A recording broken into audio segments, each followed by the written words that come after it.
The British Army, Wellington's fabled scum of the earth, the thin red line of grizzled veterans who look like Sean Bean without the mullet. We all have a common perception of the men who fought for King George, but what was the reality? Who were these men? Where did they come from? And how did the army balance the complex need to train raw recruits with the limitations of fiscal challenges and imperial commitments across both hemispheres? Tonight, acclaimed historian Kevin Linch makes a welcome return to the show as we continue our multi-part exploration into the fabric of the British Army. We discuss, well, to be honest, we have a list of questions, but last time only got as far as question one. So brace yourselves, because this will be a deep dive like no other. This is the British Army, the politics of war. Up next on the Napoleonic Wars pod.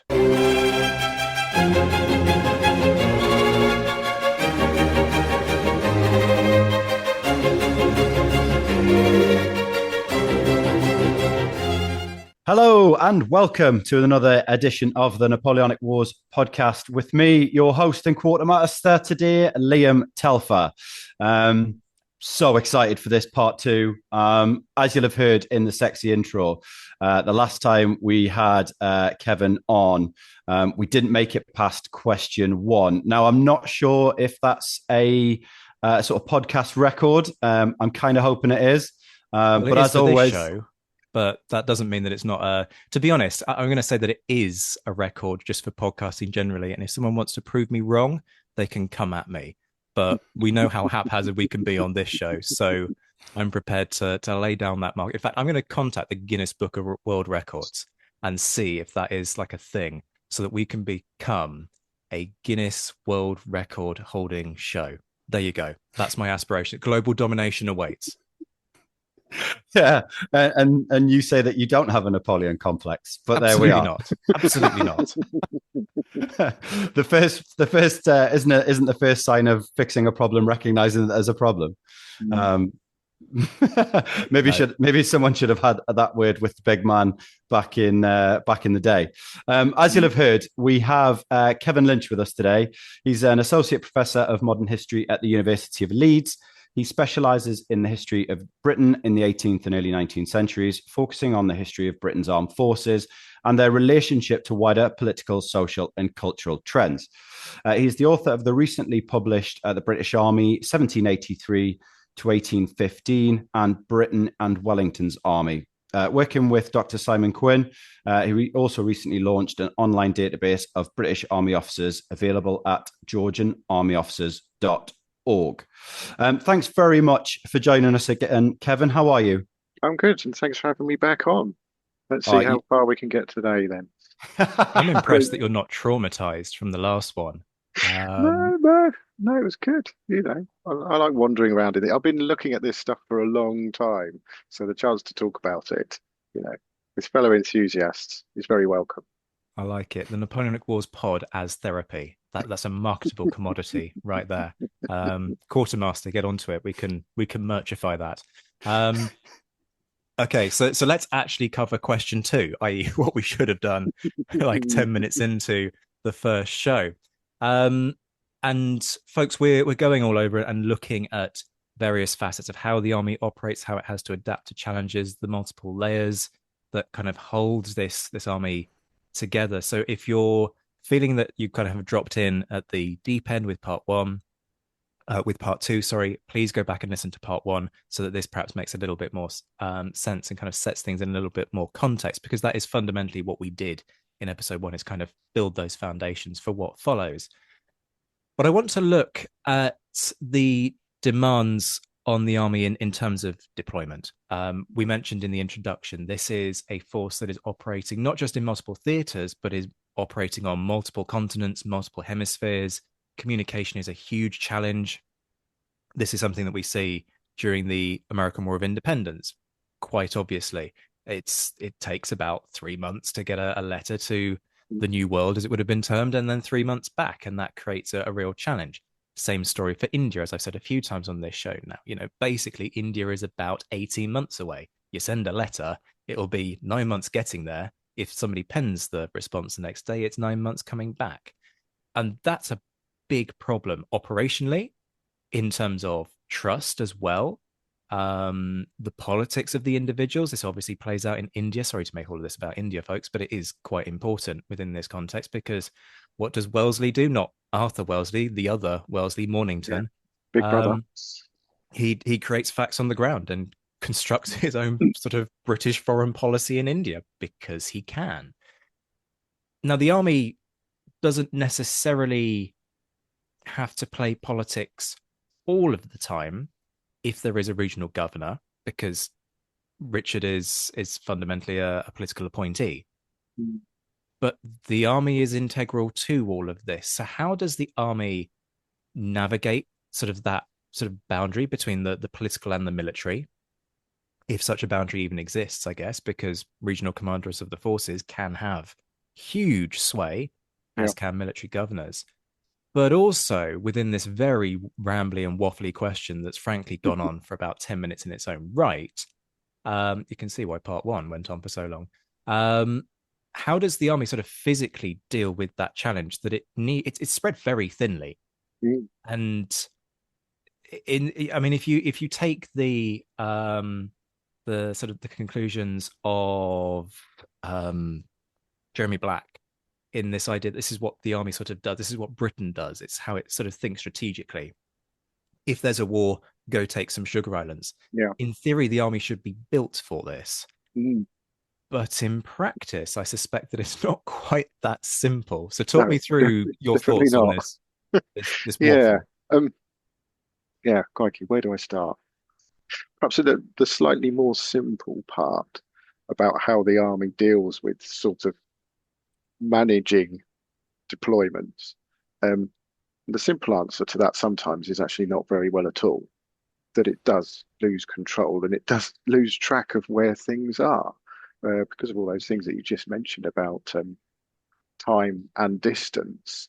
If you want a piece of information to cope back to London that actually has this unit arrived there in South Asia, Sri Lanka, Egypt, Australia, South America, is it actually there? Has it moved from where we expected to move from, and, embarked, disembarked, and all these sorts of things? And you're looking at an enormous lag for people who are making decisions in London to actually find that out. So yeah, there are moments where it's particularly when and Dundas does this particularly at the start of the war, tries to micromanage the war against France, and that doesn't work out very well at all. He just doesn't have the capability in terms of, if you like, the staff in his office and the information to be able to do that, to kind of say, yeah, this unit's going there. Yeah, it's going to move from Gibraltar to such and such a place. It's going to be part of this other force that we're assembling from different parts of. Some might be coming out from Britain, some might be coming from Ireland. It just doesn't work. And particularly if they want to then do something like send it across the Atlantic to the Caribbean, or to go and capture the Cape of Good Hope. It becomes a mess very quickly. But they learn. I think they do learn to get better at this. The army starts to become, particularly the kind of adjutant general, his department, more of the kind of information gatherer and processor of information, which then allows the Secretary of War, who's the political appointment, to then make decisions based on that information. That yes, there is kind of X thousand troops spare in Britain or Ireland, for example, which could be used for an expedition. It's up to you what you want to do with that force, if you like. Or or the other way around. They start monitoring the rotation of units much more closely. So, a sense of, this unit has been in Malta for 3 or 4 years. It needs to come back and be rebuilt. So they're sort of developing systems for managing those kind of processes of basically circulating units around the globe, because they know from the experience that if you leave it in one place for a very long time, they just dwindle to nothingness practically, just through attrition of regardless whether they're fighting or not, but disease, officers and men being discharged through ill health, age, these sorts of things. That it means that they need to move their units around.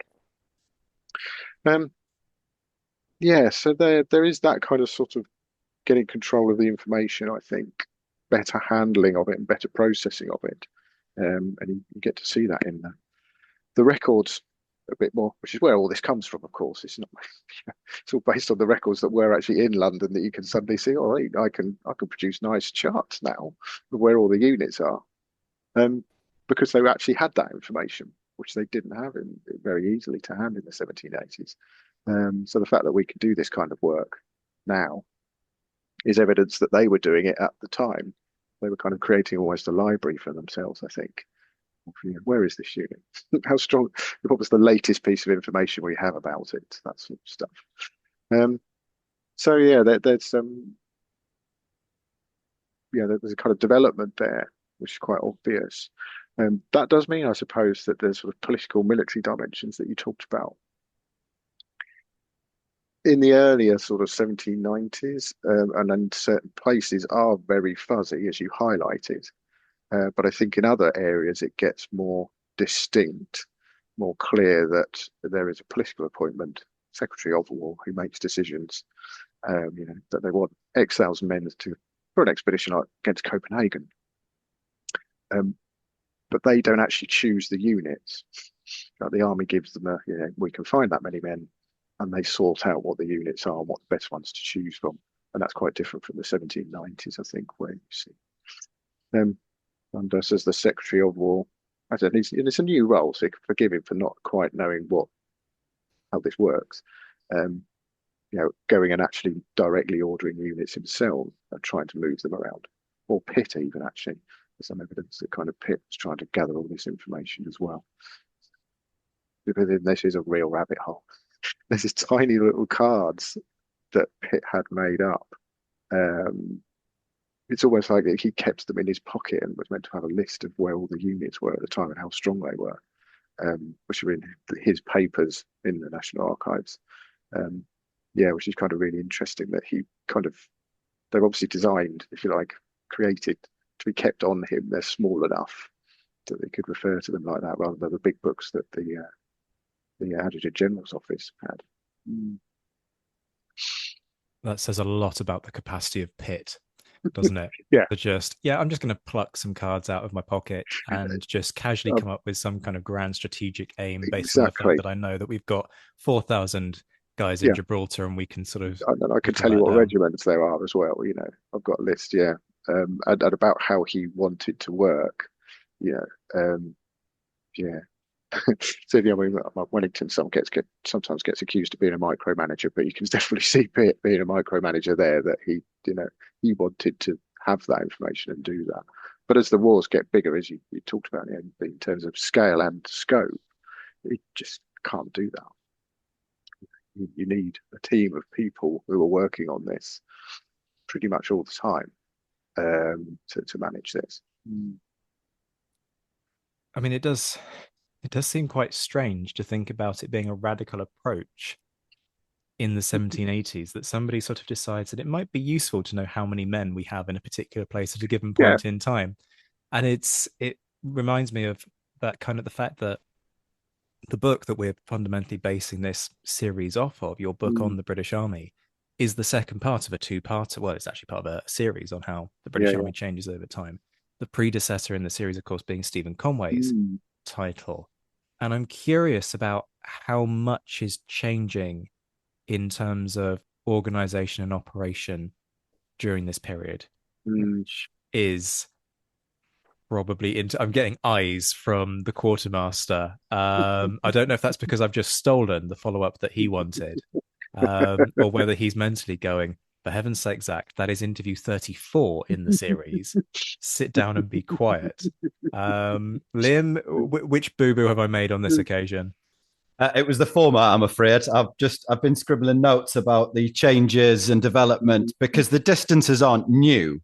Mm, The distances that the army is you can look at the army in the Americas in the 1750s, mm. and the challenges of distance are The still globe there. hasn't changed. Yeah, yeah, Exactly, yeah. yeah. And I'll always hold my hands up and say I am not a naval expert by any stretch of the imagination, but I'm fairly certain that the sail technology hasn't advanced Mm. hugely. The travel distance, the travel time is still the same. Um, I and think I one difference that there is, and certainly by the Napoleonic Wars, is the willingness to deploy large numbers of forces to multiple theatres at the same time. And that is different from, and this does, speak a bit to Zach's kind of point question, and that is different from the the kind of 18th century, 1750s, the American War of Independence, where um, in the 7 Years' War, yes, there was force in Europe and then force in North America were the two big areas, and some smaller expeditions, very small expeditions to Africa and some other places.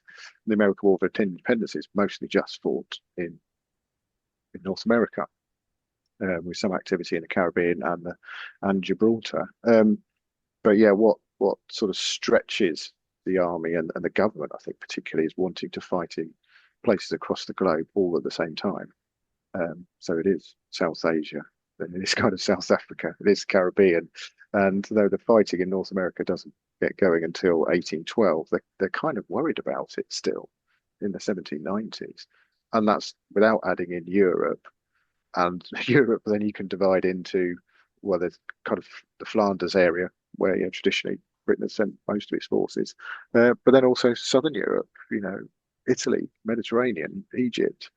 Um, and so there's lots going on in very different places at the same time. And I think that's the kind of shift, is that you need some way of doing this. And it's, just broadly links, I suppose, to just the sense that the Napoleonic Wars, although it is just named after one person, is a part of a probably bigger global conflict going on, global struggles, that, don't they mostly stop in 1850. They change, but they kind of carry on in different forms, I think.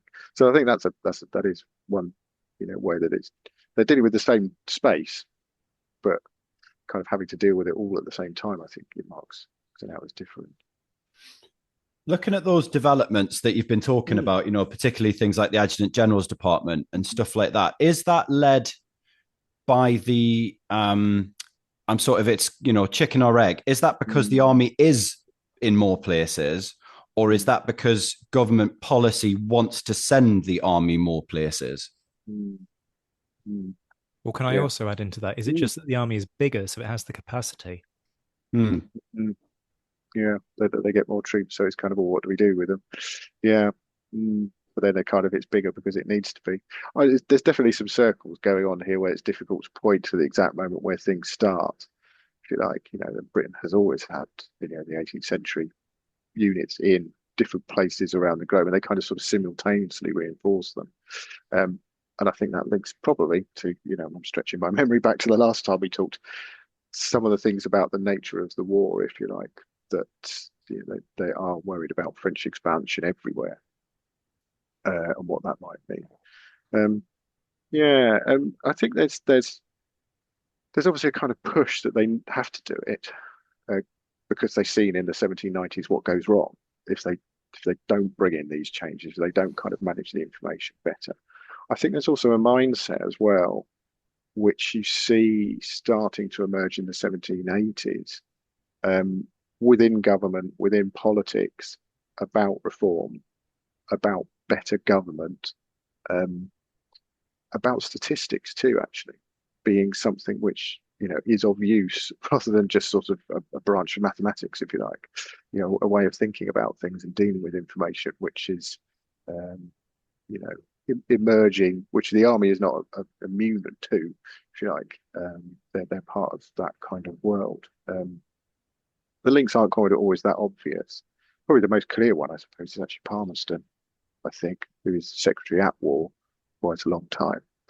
But he has his education in Edinburgh beforehand, which sort of schools him in some of these ways of thinking about governance, and he does bring that in to some of the administration of the army as he comes in. Can I stay with what we're doing here, which is Mm, fundamentally talking about personalities? mm, We're talking about Dundas, particularly. mm, Um, Pitt has been a mm, name that we've mentioned, Palmerston, Bathurst. mm, But also within this, we're going to be dealing, I suspect, with two very similar sounding positions, but fundamentally very different positions. mm. The Secretary at War Oh and God, the here we go. Secretary, I know, and the Secretary of State for War and the Colonies. Yes. So in terms of laying the foundation for people so that they don't get confused between the Yeah, two, yeah, perhaps if we start with what's the difference between these two positions, yeah. then also off the back of that, just kind of, I guess we can sort of have a think about these different personalities, what they bring to the role. Mm, mm, And I must say, my feeling is that we get some pretty competent mm, people mm. in these positions. Yeah, Dundas, obviously, Bathurst, Palmerston. These are all Castlereagh. names that Mm, are sort of staples of mm, the British political landscape and have a record of doing mm, decent jobs, if not very good jobs. mm. Very different to some of the other departments. Yeah, But I'm just curious. Let's break it down, shall we? Let's start with the difference between the two, and then we can for the start sort role. of Yeah. playing top Um, trumps between these different political characters. yeah. Well, the secretary at war is the, if you like, the longer existing one, stretches back to the 17th century, and is, if you like, the king's secretary for the administration of the army. So they have a lot of devolved power from the king to run the army.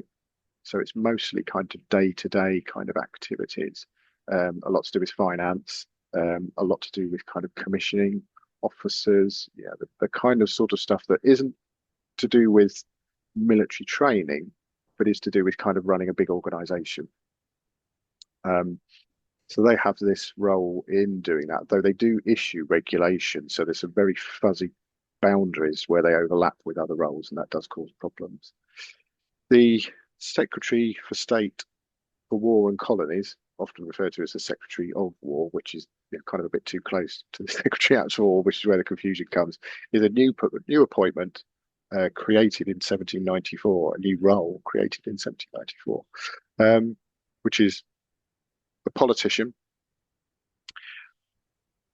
At the start, it's not actually too clear what the role actually is, and I certainly get a sense that it was partially created to actually make sure they kept Dundas in the government, whilst there was other shuffles going on where they needed to make room for people. So they obviously kind of needed someone to kind of look after the running of the war, um, but also is it actually to make sure that they can keep Dundas in the government whilst some of um, the politicians who were kind of not quite in opposition to Pitt, but kind of, not necessarily automatically allies with him, were shuffled into the government and brought in to strengthen it in the 1794.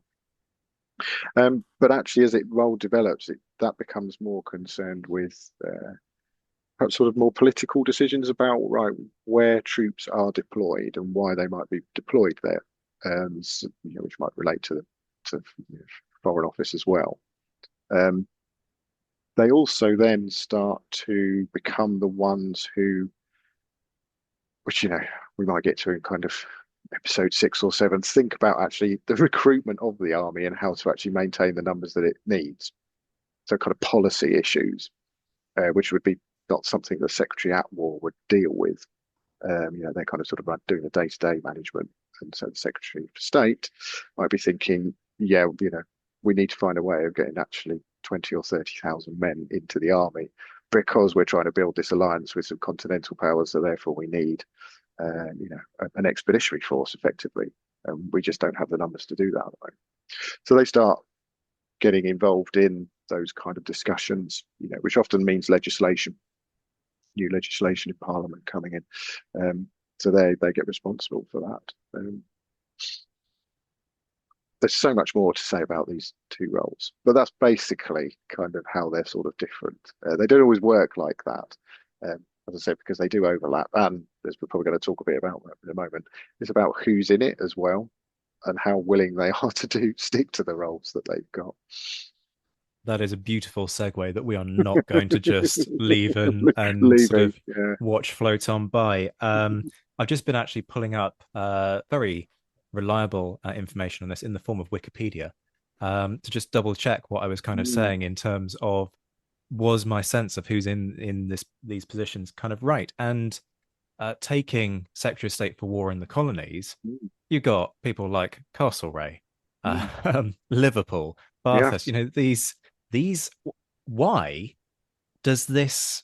And this might seem like a dumb question, because the obvious answer is, well, this is really a really important Mm, role within British politics. But why does it? Why is it that for all of the anarchy sometimes and the failures that mm, often lace political administrations during this period, you've got people in this role who are absolutely the sort of people you would go, that is a good contender for a very senior office mm. within cabinet, and therefore is sort of somebody that you can trust? Is it just as simple as, look, they were the competent people, so you started off giving the most important jobs to the competent guys, and then you worked your way down? Or is there sort of blind luck or something else to it? I mean, Mm. Castlereagh seems almost easy to answer in the sense that foreign secretary, Yeah. right? So if you've got a position that is about war and colonies, and somebody who's going to be foreign Mm, secretary have that position of yeah. prominence, like that's all very obvious. Mm, But some of the others aren't, as far as I'm aware, foreign secretaries. I mm, would need to check that. So I'm just curious about what's mm. going on there. I Yeah, it's a really interesting question. And I'll think of a good answer to that. I think that, well, it's also about who was making the decisions to make those appointments. I mean, Dundas held it for quite a long time.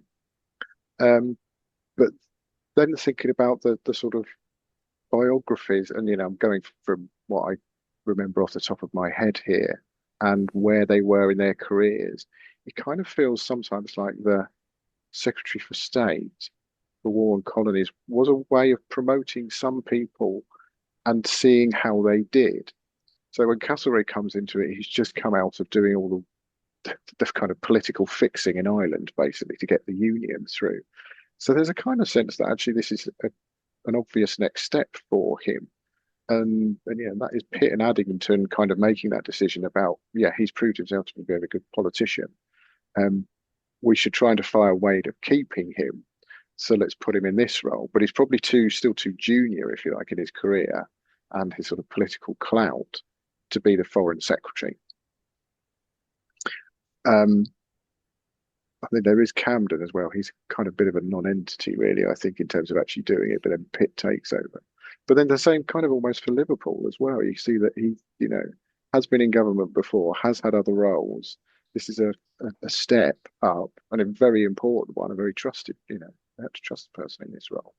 Um, and yeah, and then that does kind of launch their career. That you kind of It's proving ground in a way.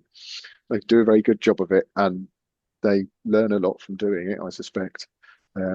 Which then does mean that they're better at being foreign secretary and prime minister afterwards. Um, so I think it, yeah, becomes and it sort of it from those that the prime ministers and those in the political leadership, perhaps one where it's a good opportunity to give a next step to someone, which isn't quite as grand and will probably be quite politically tricky to go to say, like, give Castlereagh the foreign secretaryship in 1802, just be seen as kind of too junior. Um, but Secretary of State for War probably is fine, and also that it's they probably proved through all their work beforehand that they're good at managing stuff and administering things. Which, if you're not, you kind of get found out about that in that role, I think, because um, the sort of bureaucracy behind it wasn't quite as developed as it was, say, for the Home Office and the Foreign Office, where sometimes you could put much more political appointments in, knowing that there's kind of phalanx of people behind them that will make sure that organization runs in the way that you want it to. Um, that they have all their processes sorted and have all the roles for the clerks sorted. They know how to process all their information and turn that into things that people make decisions about. Um, See, I could hog the mic for the next half hour, but I am conscious that there is a second person in this interview who will want to bring their thoughts to bear. Liam, do you want to kind of focus on particular personalities?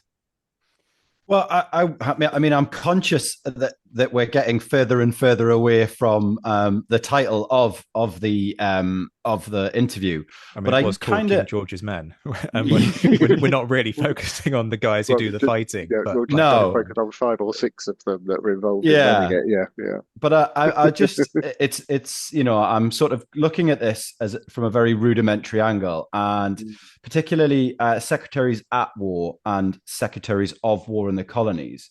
And again, the internet's reliable information source of Wikipedia, and I'm looking at the list of secretaries at war, and there seems to be between 1800 and 1809 there's quite a long list of guys it's almost a revolving door before Palmerston takes over. Yeah. And yeah, I know we talked last time about the rebirth of the army and when does that success start. And I know we sort of we to and fro about it when that started, but sort of 1809 onwards, when Palmerston's in the chair, good things seem to happen. And I guess my question is that as a result of Palmerston being ultra competent in this role, or have the guys before put the building blocks in place, or is he learning what not to do? And it's quite similar for the Secretary of War. There's a fair in and out, Castlereagh does it twice. And I know that's there are broader political concerns at play. But yeah, I'm kind of deep diving the military success versus the political turnaround. Yeah, I think probably the Secretary at War has perhaps less of an obvious role in military success.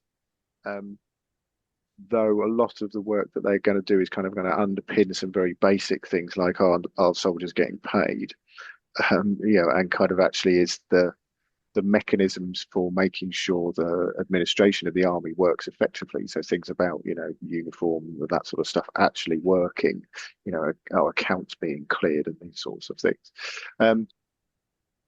So it doesn't necessarily have a very direct effect on kind of, operational effectiveness, but I think it could be cumulative sometimes. But if these things are working, then this could, start running down the quality of the army. I think the Secretary for State probably has much more of an influence because they make the decisions about, well, if we're going to send some troops overseas, they're probably the ones deciding how many and where they go.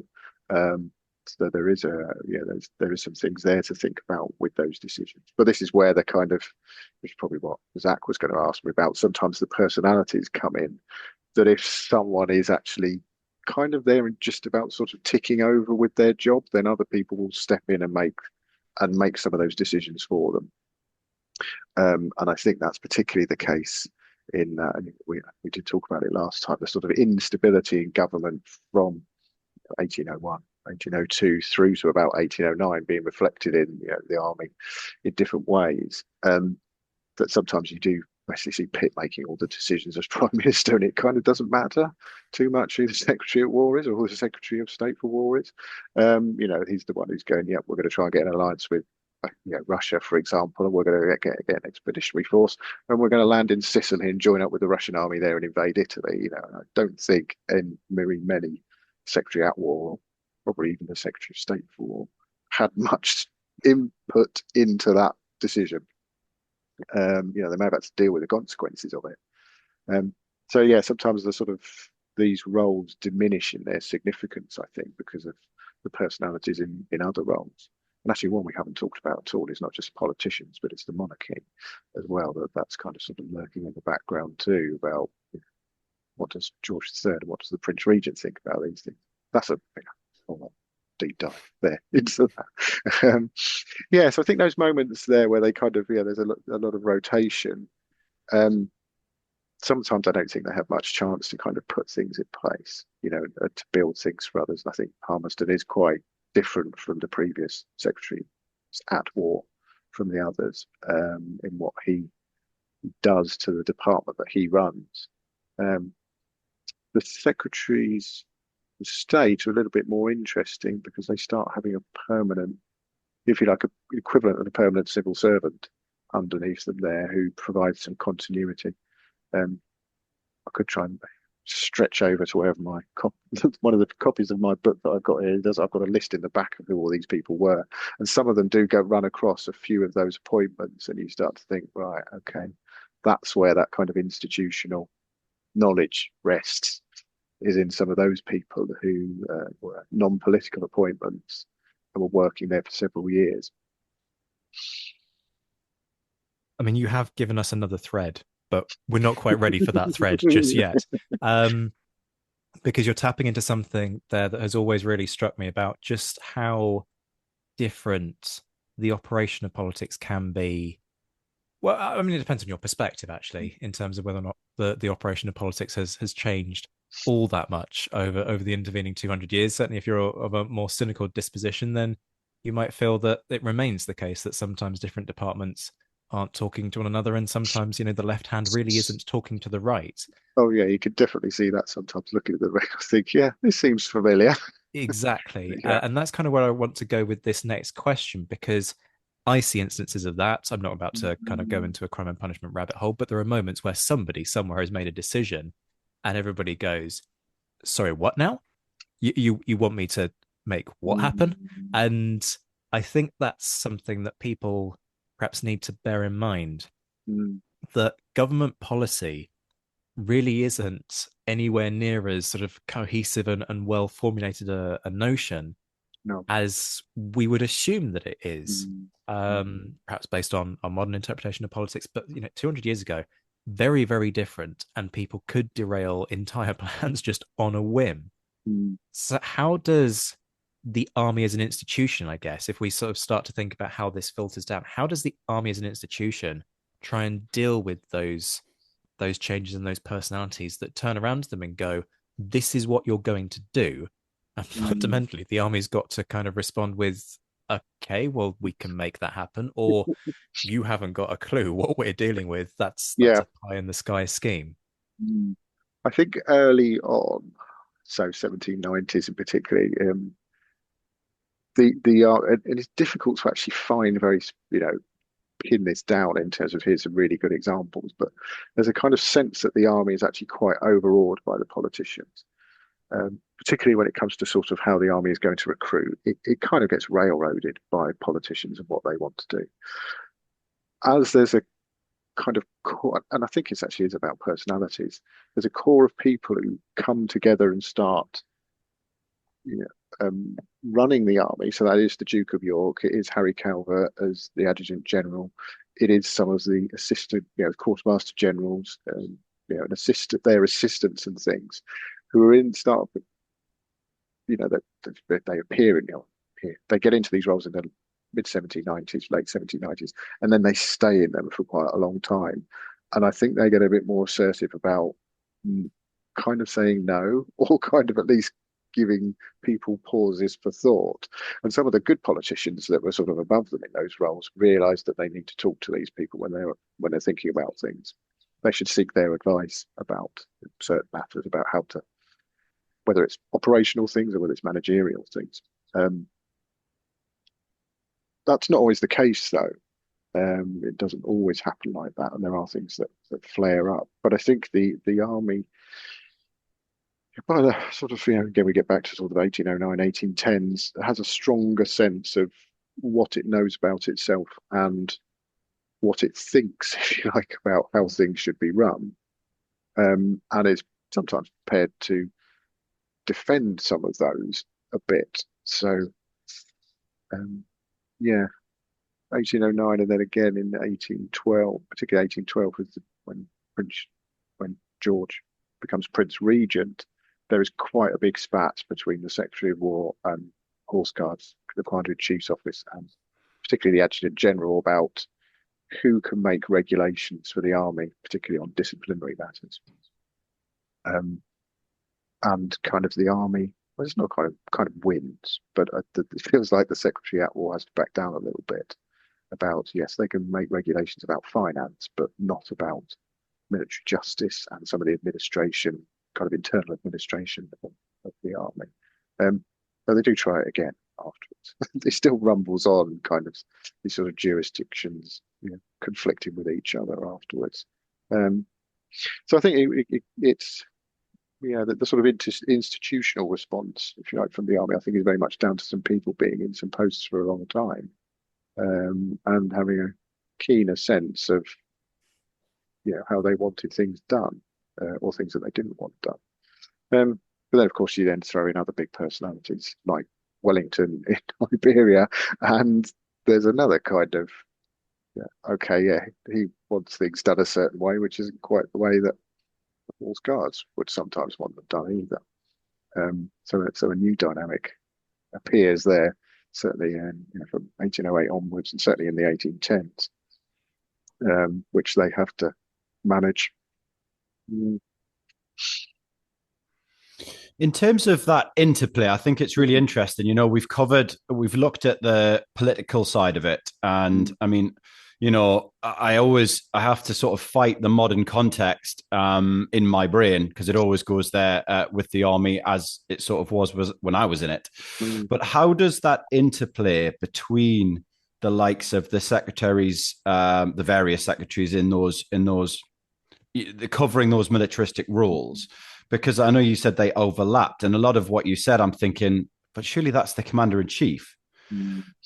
And so and obviously, I mean, you can then link that back to the monarchy in with the Duke of York, for example. But how does that work? Do these guys, do they often sit down and hash things out? Is it all done remotely via letters and dispatches, and sort of who gets the precedence in terms of, I mean, I guess it would probably depend on the operational situation.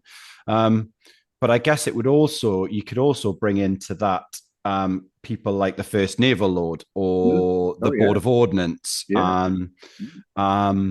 How does that interplay work? I suppose there's several different ways of looking at a kind of, not quite grassroots level, but a kind of unit level. One thing you see is they're getting an awful lot of bits of paper or kind of orders from different sets of people all the time, and probably they're sometimes particular units that are overseas and might be out of sight, a bit more of Horse Guards and the sort of political management of the army are probably making decisions about which things they want to obey and which things they don't, or which things they just, we'll deal with that later on. We've got higher priorities. Though you do see, in terms of the information that's sent back to London, a requirement in these monthly returns, which is a lot of where the statistics come from, sort of boxes on there to sort of list all the orders that they have had that month, and listing who they're from. And it is kind of like, God, you poor guys, kind of, yes, there was this kind of memo. It's effectively a memo, like 18th century equivalent of an email, really, from the Secretary of War saying that you need to do this. There was one from the Horse Guards saying that you need to do this. And there's another one from the Adjutant General saying you need to do things like this now, and they just have to kind of list them on. So there's some poor adjutant somewhere having to fill these forms out and send them back saying, yes, we have had that order. What they then do is a different matter, of course. At the kind of sort of levels above that, it's tricky to know kind of how much consultation was going on. You do see it in some letters and see some things flying around between the different departments. But and this is something we worked on recently with the project that led to the Army Officers Database. One of the hardest things to pin down, most trickiest things to pin down, is because of the fact that the Commander-in-Chief's office and the Secretary at War's office were next door to each other in Horse Guards. In that they're physically kind of in the same building together. So you think, well, actually, if they're writing letters to them, it's probably because they've got really annoyed with each other. But if things are kind of working well, they'd probably just have a chat in a corridor. And some of the material that we found, had a look at just in terms of what it actually is. They're books. They're not letters. They're not files. They are actually books. So there probably was a room that had all this stuff on the shelves that people could go and have a look at. So actually, what was this, decision that we made a few months ago about how we're going to, finance this, or making sure they've got whatever it might be, enough of this particular item of equipment. So it probably meant that people from either of those two sides, if you like, could go and have a look at that in this room. Although I haven't managed to pin down actually what room it was in the Horse Guards, but just the sort of material artifacts that we've got left in what is now the War Office records. They are bound volumes, which are books, and they've got they've got labels on the spines like you would see in a library. So I think that there probably was, when things were working well, when the personalities were okay, they would talk to each other, in the corridor somewhere, have a meeting, which wouldn't be minuted, wouldn't be recorded, and then you see all right, this is what we're going to do here. But yeah, it's when things go wrong, I think that's when you start to see that. Someone's upset someone else and trod on someone's toes. That's when the letters start flying, and then other people get involved which aren't in that building, like the Prime Minister or either the King or the Prince Regent. Then you start to see some more evidence of we're unhappy that someone is trying to. Which probably happens. There's an incident about greatcoats. Was that 80? I can't remember anyway, particularly the year, but the Secretary at War's Palmerston wanted to supply the entire army with greatcoats, and then the Horse Guards were kind of, no, you can't do that because that's inflicting on the privileges of colonels to provide uniform for their troops and probably make a bit of money out of it. And that went back and forth a lot about, and of course the poor guys are missing out. Are the actual guys on the front line, and there's the actual soldiers not having greatcoats because these two departments are having a fight about how they should be paid for, basically. Yeah.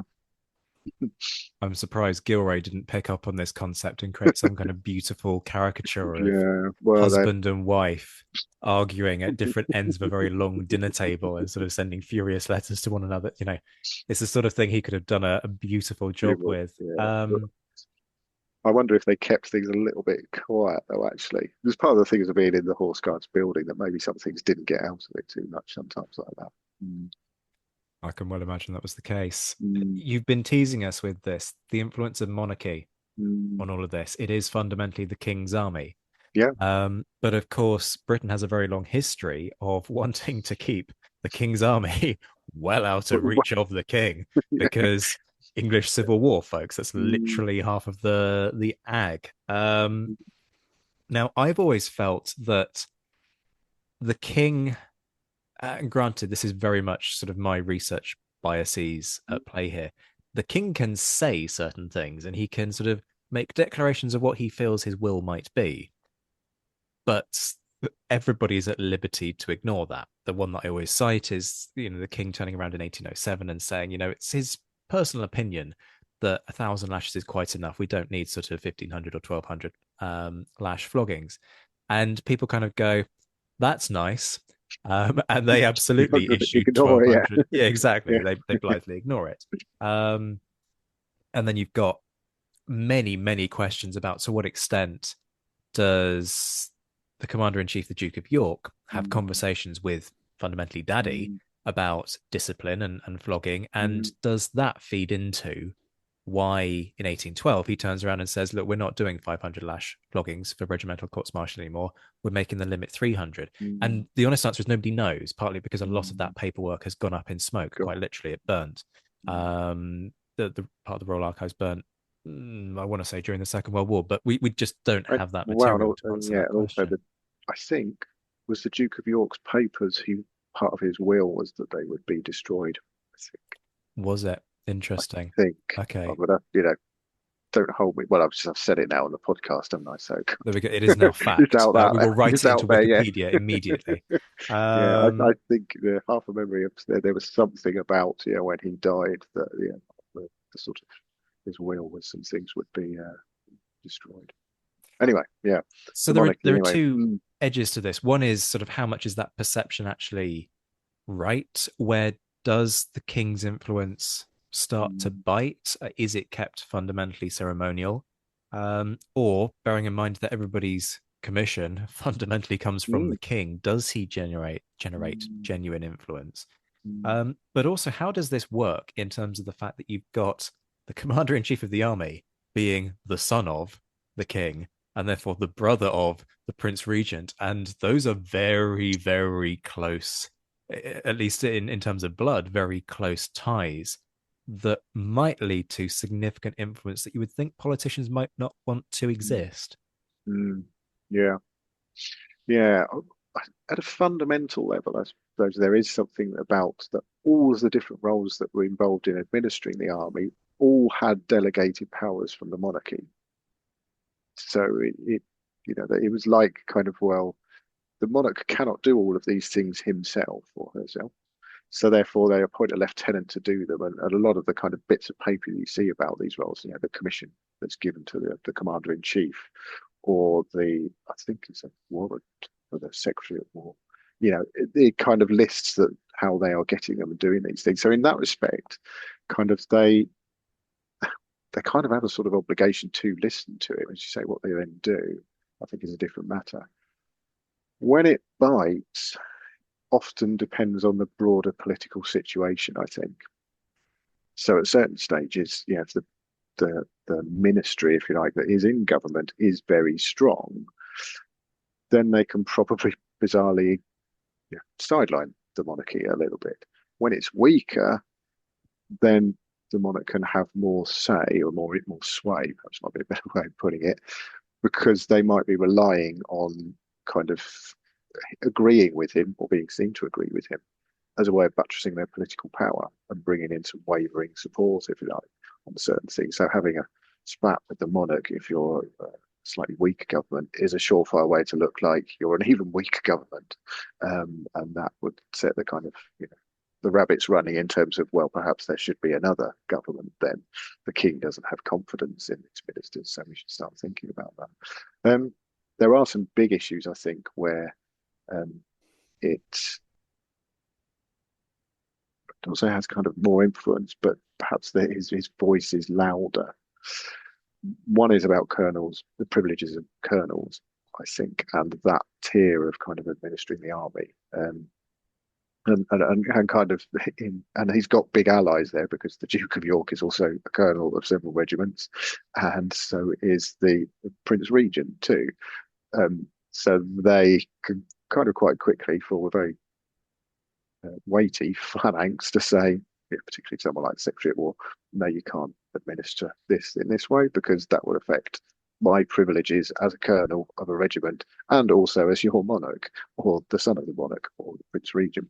Um, I think also that in some political sort of sense as well, particularly for someone like Liverpool, I think they are very much the government of upholding the monarchy, so they don't want to be seen to disagree with things.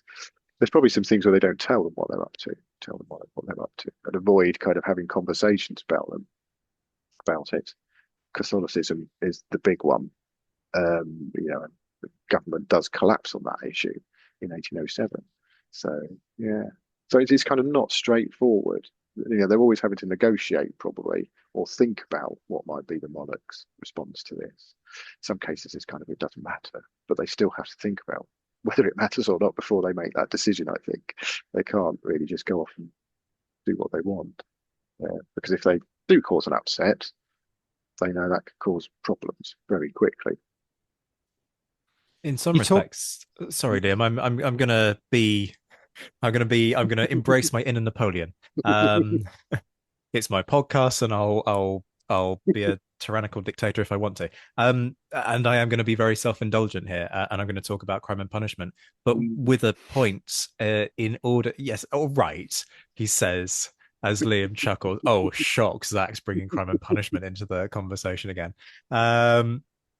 But it speaks to your point, and it brings us back to something we were talking about earlier in relation to facts on the ground, and that's in terms of the king generating tensions and ideas that the army doesn't necessarily want to embrace, and it's all tied up with an idea of clemency, because one of the things that very clearly comes out when you look at the two books of court martials is that the ones that are sent home have a much higher incidence of the king turning around and offering clemency or mercy, however you want to frame it. We can debate Yeah. the precise wording another time.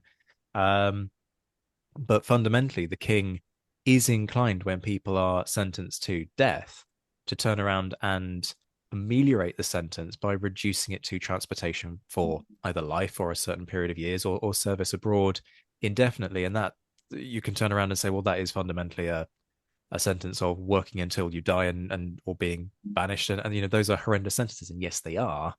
But it is the king turning around and going, you are my soldier. And I suspect the king looks at it and goes, it's not a great look if I just sign off on all of these executions of these guys who are fundamentally here to serve me. So I'll be, inverted commas, nice and Yeah. just take the edge of that sentence off of that sentence, make sure that they retain their privilege of existing, but they will serve me or they will be banished or whatever. So you keep the sting in the tail of the military justice system, whilst also kind of the king doing a inverted commas nice thing of I'm demonstrating my magnanimity to my Yeah. soldiers. Now that all makes a lot of sense from the king's perspective. Doesn't make a lot of sense if you are the person who wants this individual punished, Yeah. because you want that ability to send that message of, look, if you plunder or if you Mm. desert, you can and will be shot.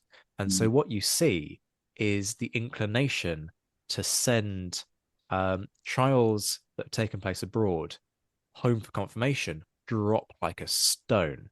And Mm. I think there's this very savvy recognition going on that if we send these trials back to horse guards for confirmation, i.e., by virtue of the process doing its correct things, they'll end up in front of the king. Clemency will appear in some form, and we don't want that. We want to punish fast, we want to punish hard. Therefore, we're going to create a facts on the ground style situation, which brings us back to what we were talking about earlier, whereby we just get this done. And I wonder how much that tension is is something that you see played out in other areas of your Mm. research, i.e., it's not just something that's limited to crime and punishment, it is just something that the army does in order to deal with the harsh realities of what it's got to do versus these lovely sort of highfalutin ideals of what the king might like to happen within his army.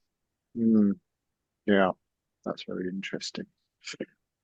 It's one of those things that is kind of difficult, and actually you've chosen the kind of plum topic, I think, of military justice because it generates all the information to see that, kind of produces the paperwork which allows you to track that. Yeah, and mm, I think with some aspects of the finances, particularly of the army, and how soldiers are paid and that all those things, yeah, there are all these guidelines coming out there. There's also things that it's not just the Secretary at War, it's the Treasury and these sorts of things. And you could probably see people think this is just unworkable when you're on campaign. And so you have, and the same with kind of equipment and, kind of stationing troops and these sorts of things. So quartermasters and paymasters and the people who have those roles in units for just keeping them going and adjutants, a little bit more of a kind of perhaps can-do attitude isn't quite the right way, but getting things done in a way that works. Some of that is not great in terms of the way it's done, and in certain areas this starts to slide into corruption, particularly in the Caribbean and whenever it involves money.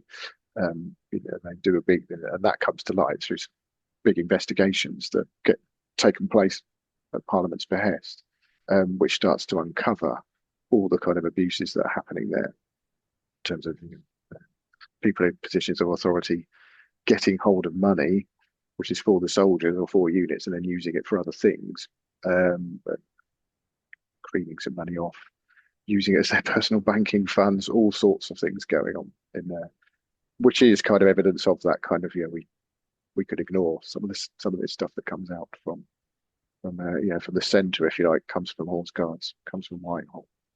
Um, yeah, and I think that, and the kind of, and then this, relates to some question which is a long way down the list. It's probably the same about kind of training and discipline in that form as well. That there are a lot of kind of training manuals. There are kind of missives coming about this is how you should be organized and drill and kind of all actually be a military force, which doesn't bear much reality to the war that they have to fight and who they're fighting, and probably just gets put somewhere in an adjutant's saddlebag somewhere. It's just left there because they're starting to know, this is how we need to do this. We've learned from previous experience that an emphasis on this particular way of fighting, on this particular drill, just doesn't help. It isn't useful for where we are. And that relates to the enormous variety of, right about where we started this talk, of kind of what the army does and where it is and where it's fighting. So, what works on a parade ground in London, in Dublin, isn't going to work in Caribbean islands or in some parts of South Asia, or Australia. Mm. I want to take us back a step before I was rudely interrupted by the emperor. By Zach. And I just sort of wondered how relevant, if at all, relevant is the king's sort of several bouts of illness. In the period. I know there are episodes dating back to the sort of 1760s, 1770s.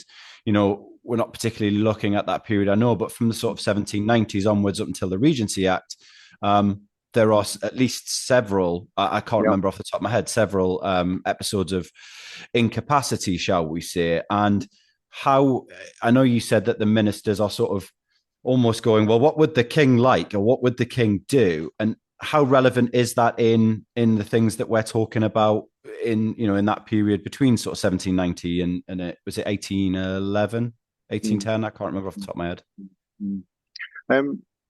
At a very basic practical level, sometimes it has some really fundamental problems because I think Zach mentioned earlier, that the commissions come from the king and have to be kind of sort of notified to him.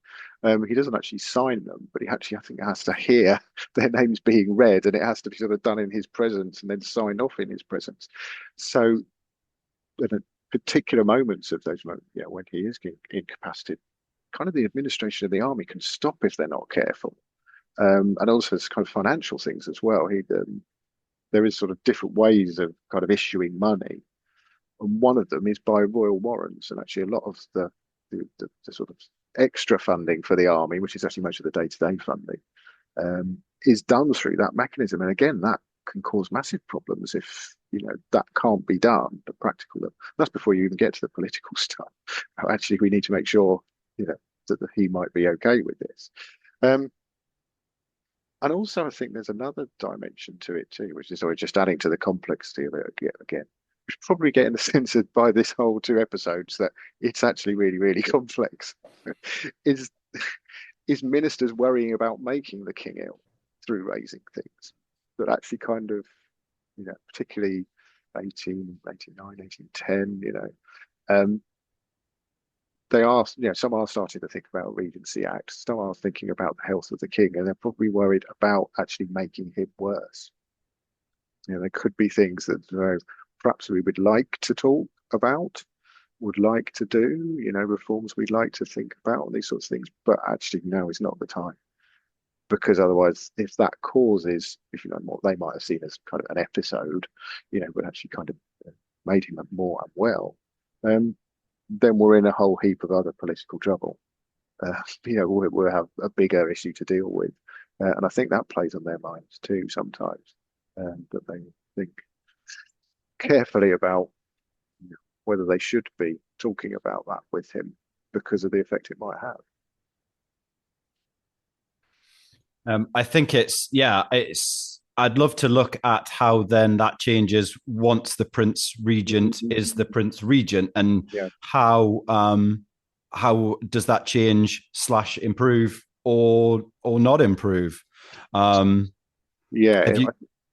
think when he gets, because he has a period where he has sort of restricted regency powers, and I think it's 1812 it becomes unrestricted. There's a moment where he is obviously kind of saying, well, I'm a boss now, I can do what I like, sort of thing, and very quickly realizes that he can't, that's not going to happen. And and I think the ministers are quite firm with him about some things that he wanted to change, and and him having to accept that, if you like. Um, so there is this moment where he has some ideas and wants to change things, but they go nowhere very fast because and you've had this kind of sort of phalanx of politicians, the guys that we were talking about earlier, Liverpool, Castlereagh, who have been in government in some form for a long time, and and have that kind of authority because of that, um, and can kind of posit to him, if you like, what the alternatives might be if they go. Uh, yeah, and then sort of say, yeah, well, that would be, losing a very competent government in the middle of a war. It's like, really, what you want to do? Bring your buddies in. Okay, I get that, but yeah, not had a great track record beforehand, have they? At this by that stage. And just to kind of double back it, if you will, Mm, to with that in mind, do we have a sense in terms of that personal relationship with York kind of coming in, going out, mm, coming back in, of course, once the brouhaha over the mm, Marianne Clark scandal has subsided?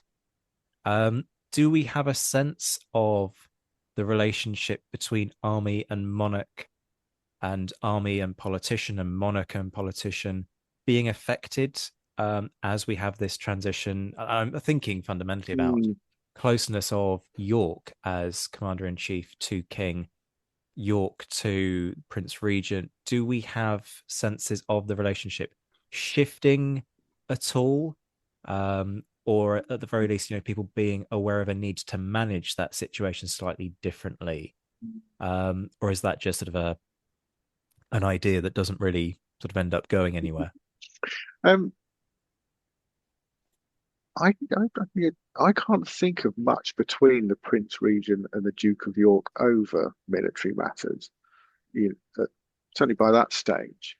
Um, Perhaps because a lot of the sort of either some of the sort of military ideas, if you like, or military culture, sort of that the Prince Regent had in his mind, perhaps didn't directly affect the army too much, or were kind of more political, so he needed to deal with the politicians about it. But also, I think some of the things had already been kind of sorted out about, particularly about the Prince Regent and the army, before he becomes Prince Regent. So he becomes the kind of highest ranked colonel in the army, but they're not going to let him go any further. George III's been very clear about that. And if you wait, that kind of takes the sting out of what could have been a really awkward discussion between brothers. I think in 1812, that kind of, oh, okay, well, come on, come on, Frederick, come on, Fred. When are you going to make me a field marshal and send me off and go and fight Napoleon? It's kind of like, yeah, they've already decided that that is not going to happen. And so I think some of the sort of, the issues have been cleared, I think, between the Duke of York and the Prince Regent before they get to that moment where, yeah, he, as a monarch, or yeah, with regency powers, he could have done some things that might have been bit scary, a bit strange, a bit worrying to all involved around him, I think.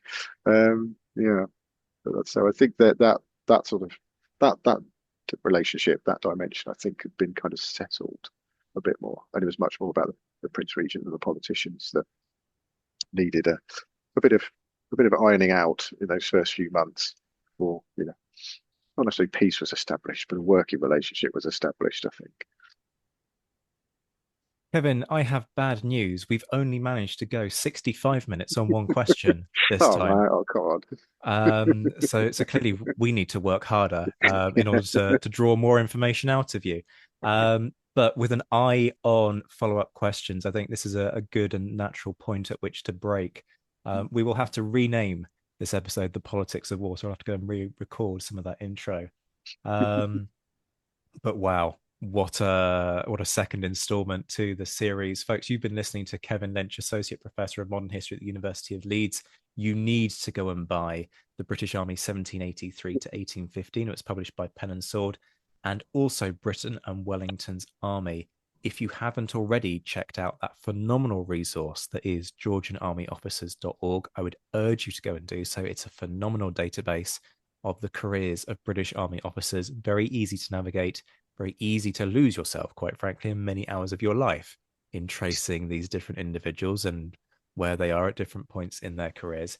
And of course, we will be back with another installment of this series where we might actually manage to do two episodes on one question. No, Yeah. we won't do that, but we might do two questions in one episode next time and actually make some headway with this interview that was meant to be 14 questions in one episode and is very much not turning out to be that at all. But thank you so much for your time. No, not at all. Been great. Folks, this has been the Napoleonic Wars Pod. We will be back very soon. Hello again, folks. Please remember to whack that subscribe button so that you don't miss out on the huge amount of content we're producing as we push out episodes 3 times a week. And if you're loving the show, why not leave a 5-star review? It helps bump us back up the algorithm and reconnect with our lost audience following the Spotify meltdown. Did you know that you can now join a mailing list to get regular updates on all the news about newly released episodes, meetups for patrons, new lines of merch that have dropped, and much more besides? To sign up, contact us at napwarspod@gmail.com and get your regular Napoleonic bulletin direct to your inbox. Much love to all our Patreon supporters who are enjoying a rejuvenated and revitalized offering of perks on Patreon. Head to patreon.com/the Napoleonic Wars Pod to find out how you can join a buzzing community of like-minded Napoleonic nerds who are enjoying things like courses, socials, a book club, green room access to recordings, early releases, exclusive episodes, and much more besides. Their support is empowering us to triple our output and keep you entertained with Napoleonic nerdery on a daily basis. Prices start from just £2 a month, so if you could spare the cost of a cup of coffee each month to support us, it would mean a huge amount and might even fund some documentary work. Shout outs to our patrons who at the time of recording in early October are, in the mentioned in dispatches tier, Rob Griffith, Brendan Teeling, Beatrice de Graaf, Lynn Dawson, Jamie Kingston, Jim Deary, Josh Keeney, Colin Fieldhouse, Stephen Colson, Jim Getz, Stephen Gillen, Hugh Brennan, Alistair Campbell-Grieve, Andy Meakin, Mark Anscombe, Rob Coughlin, Bruins Girl, Noah Fink, Mark Trowbridge, Miles Reedy, Nick Overland, Graham Goodwin, Chris Pramas, Anthony Gumbel, Anonymous American, Martin Pisani, James Fluick, Natasha Hobday, Rod Schwager, Chris Kimball, Gary Dennis, Ted Andrews, Richard Anderson, Arthur Forgy, Sam Moore, Wyatt Pollock, Carol Dixon-Smith, Roland Shark, Giovanni, John Baptiste Van Merlen, Darla Vincent, Brendan Hogan, Peter Findley, Jeff Maple, Ian Harding, Indiana Fats, and Joe Ayres. The Admirals, Mark Chestnut, John Haynes, Mike Guest, Rachel Stark, Mark Duckers, David Priest, David Maxwell, Graham Callister, Sean Sullivan, Stephen Ashworth, Kate Walcombe, Clemens Beman, Charles McKay, Reto the Sci-Fi Fan, Tim Day, Jason Morn, and the enigmatically, easy for me to say, named Zed, which isn't just me boosting the numbers before anybody comes at me. The Chiefs of Staff, Adam Coslin, the Marshals, Ryan Diamond and JC Kaiser, the Legion de Scholars, Dan Hazelwood and Bob Burnham, and in the Crown Yourself tier, Emperor of the First French Empire Todd Campbell and the Duke of Wellington, Laird Campbell. We'll be back very soon, but until then, this has been the Napoleonic Wars Pod. On behalf of myself, Liam, Luke, and Josh, take care of yourselves, folks. Stay well, and as always, thank you for listening.